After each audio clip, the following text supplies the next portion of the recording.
ya. DBS ini kita kasih treatment ini kepada seseorang yang dalam kondisi bagaimana?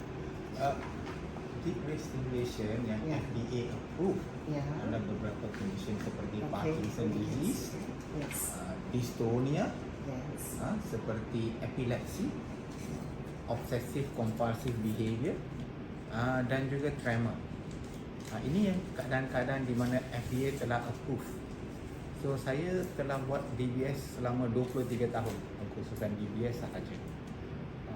So dia akan di kondisi macam Parkinson di mana seseorang itu akan perlahan bergerak, dia ada tremor, dia akan ada kekejangan, dia jadi keras badan, so pergerakan tidak lancar. So selepas kita buat pembedahan DBS, pergerakan jadi lancar, tremornya berhenti, slowness-nya improve. So kita actually ubah fungsi seseorang dalam hidupan seharian. Yang dia tidak boleh berjalan betul, kita betulkan. Kalau dia tidak boleh buat sesuatu, kita betulkan. Sebab itu dia dikatakan sebagai functional neurosurgery. Kita ubah. Kalau orang itu ada tremor, kita letak DBS, tremornya hilang. Orang yang ada dystonia, yang kekejangan otot-otot badan, kita akan hilangkan kekejangan otot-otot. Biasanya kita tengok dia dystonia ni dalam kanak-kanak. Wow, aku terkejut nih dokter. Pasti di luar itu banyak yang nggak tahu ya dokter ya. Maksudnya dengan sedikit saja ya, tapi bisa mengubah begitu banyak seperti pasien Parkinson ya, ataupun kekejangan, ataupun like gemetar gitu ya. Dan jalan yang tidak bisa cepat akan betulkan. Luar biasa. Ya, jadi dokter, untuk pengobatan ini apakah termasuk pengobatan yang sangat berat atau bagaimana? Kadang-kadang pasien takut dokter, mendengar operasi otak aja sudah sangat takut. Biasanya kalau kita ambil umpamanya pesakit Parkinson, biasanya bila mula-mula dapat penyakit Parkinson akan jumpa doktor neurologi dulu, dia akan bagi ubat. Selepas beberapa tahun ubat tu tak berapa bagus, kemudian kita akan buat perubatan DBS pula. Pakar neurologi akan tahu bila masanya. Biasanya jadi dengan gejala-gejalanya, yang kalau makan obat sudah tidak bisa teratasi, terlalu banyak ubat, dan dia dapat side effect macam dyskinesia.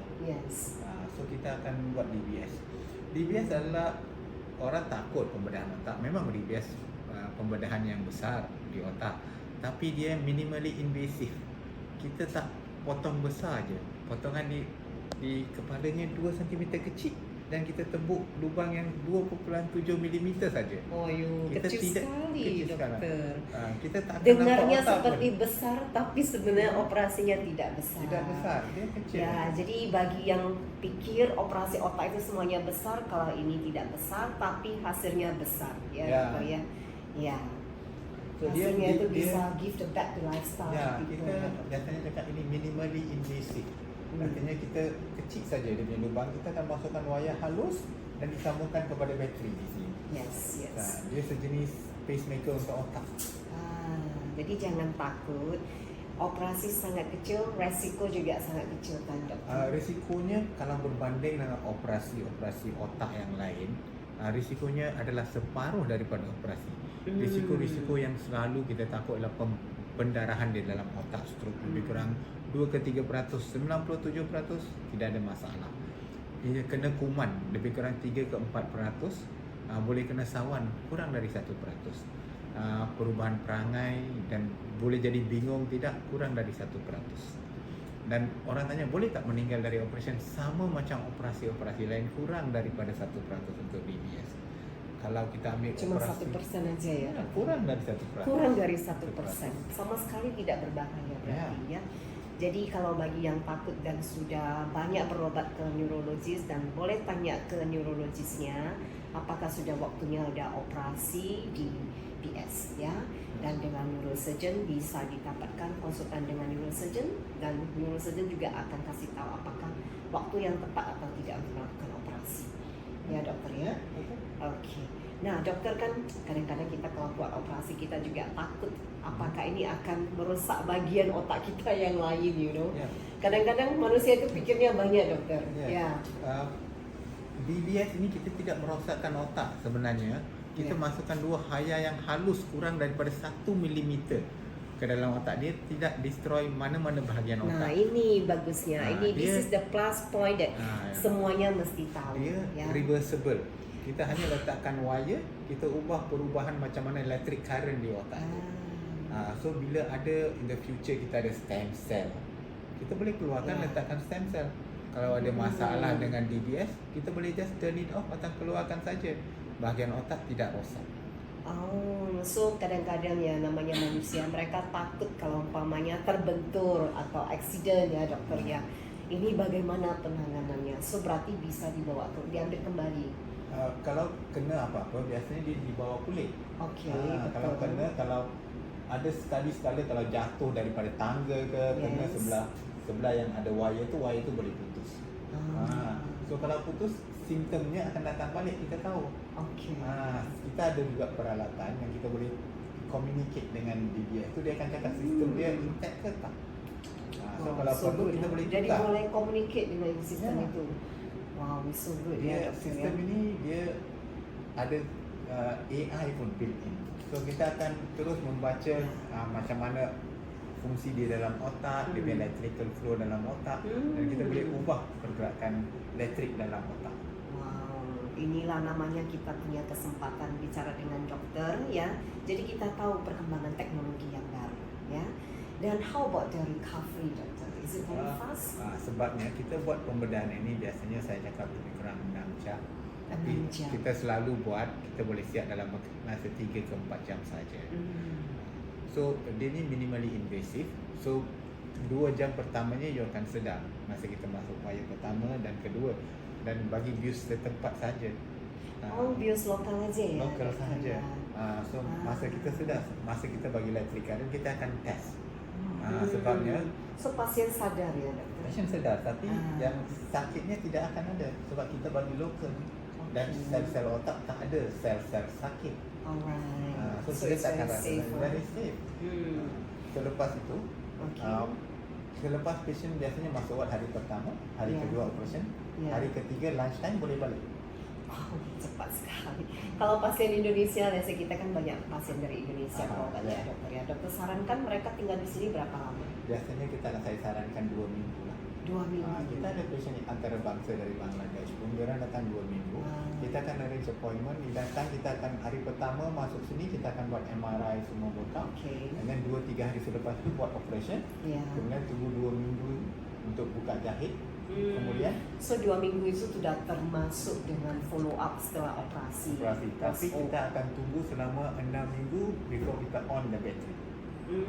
So mungkin kena datang balik selepas 2 bulan lah. Okay. Kalau So tidak pun boleh balik setelah 2 minggu, tapi datang lagi dalam masa 2 bulan. Ya. untuk on the battery, dan kita On the akan ajar patient macam mana nak program. Okay. Dokter sudah banyak case yang handle banyak case. Ini Ya, dokter. kita dah buat banyak.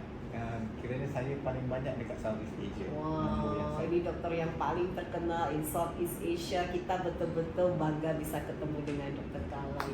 Dokter yang betul-betul have the top numbers ya for Yes. DBS case ya.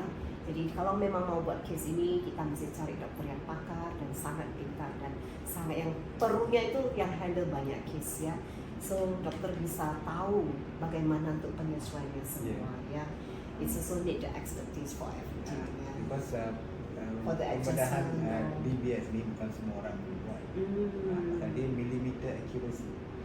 You see, Tempat yang millimeter accuracy berarti ketepatan dengan millimeter yang tidak letak pada tempatnya aja itu bisa berakibat. ya, Ya. kalau ada nanti dapat side effect. So Ya. ini akan menjadi sukses surgery itu rendah. Okay. Akan ada juga kesan sampingan. Kesan Operasi sampingan. apapun pasti ada kesan sampingan. Tapi kesan sampingan ini sebabnya bateri DBS ini boleh kita ubah pergerakan current, so kita boleh hilangkan side effect. Okay. Tetapi ketepatan itu masih betul. So kenapa expertise-nya seperti Dr. Khalai diperlukan, karena ketepatan dan presisi seperti milimeter yang disebutkan oleh dokter itu sangat perlu ya. Tapi kalau betul-betul ada resikonya itu juga bisa di-adjust ya. Jadi bisa di-reverse ya dokter ya. Nah itu sebabnya semua ini datang daripada kemahiran dan experience. Jadi tidak semua dokter memang bisa buat case ini. Ya, seperti dokter yang sudah 30 tahun ya, pasti sudah handle banyak case ya. Atau mungkin dokter ada nasihat untuk pasien kita di Indonesia yang punya gejala yang mesti datang untuk ketemu dengan dokter untuk handle case biasanya DBS. saya akan bagi tahu sesiapa ada penyakit Parkinson selepas 3 ke 4 tahun ubatnya sudah banyak ada side effect, tidak payah tunggu. Pasal ini bukan makan ubat sahaja, tetapi kita kena buat DBS, dia sama-sama. Itulah perubatan untuk penyakit Parkinson, bukan satu atau lain. Dia dua-duanya sekali. Sebab itu saya cakap biasanya kalau dah sesuai untuk buat DBS tidak payah tunggu. Very good, doctor. One question, doctor. Yes, What is the most that rewarding for you when you see your patient being healed by doing this DBS surgery? There's so many rewarding things they will see because they will come in, especially children, kanak-kanak yang dystonia. You sembuhkan dystonia dia. You don't even treat the patient, you treat the whole family. Oh, you're so sweet, doctor. That is the important thing because this is functional. Some young people like Parkinson, you give them the life back to them. They can go back to work. They can support their family again. All these are very important facts. Yeah. This is functional surgery. So you change the lifestyle, the well-being of the whole structure. It's so beautiful, doctor. I can imagine someone like with Parkinson, their life is already like, they feel like their whole life changed and suddenly they feel back to normal again and they do back again like doing work again, successful They must businessman. also remember Parkinson, we are curing the symptom. We are not treating the disease itself. The disease carries on. But during the time they're young, giving them good quality of life. Yes. All right. So, any message maybe, doctor, for the patient out there that scared to come in and consult you? This is a very they heard the brain surgery, they're already so scared, This is a brain surgery. It's very minimally invasive. It's precision. It comes with an AI feature. Local anesthetic, no pain at all. But you get the general anesthesia when you put the battery. So it is very precision. It is not a big brain surgery as people always portray. But you need very high expertise for this. So in SCMC we have all the services, we have all the equipment. The hospital invested heavily on this. So we are going to be one of the regional centers for this. So we have everything here, including the whole overall patient care, physiotherapy, neurologists, our surgical team. We have the whole package for each patient. Okay, and what you waiting some more? Dr. Khalai is one of the most famous surgeon for this and expert for 30 years. Okay, so if you have really cases like what just now Dr. Khalai mentioned, please share with us. Kita bisa langsung kasih tahu ke Dr. Khalai dan Dr. Khalai bisa langsung lihat case-nya dan kita bisa buat appointment langsung dengan Dr. Khalai. Dan apapun nanti advice dari Dr. Khalai akan kita sampaikan ke pasien di Indonesia. Ya, jadi jangan segan untuk bertanya dengan kita dengan nomor kita ya. Please drop us if you have any symptom yang disebutkan oleh Dr. Khalai tadi. Alright, I think we can end our video today, Doctor. Thank you so much for the chance for interview, Doctor. Yeah. Terima kasih banyak, Dr. Khalai. Thank you so much. Yeah. Okay, bye.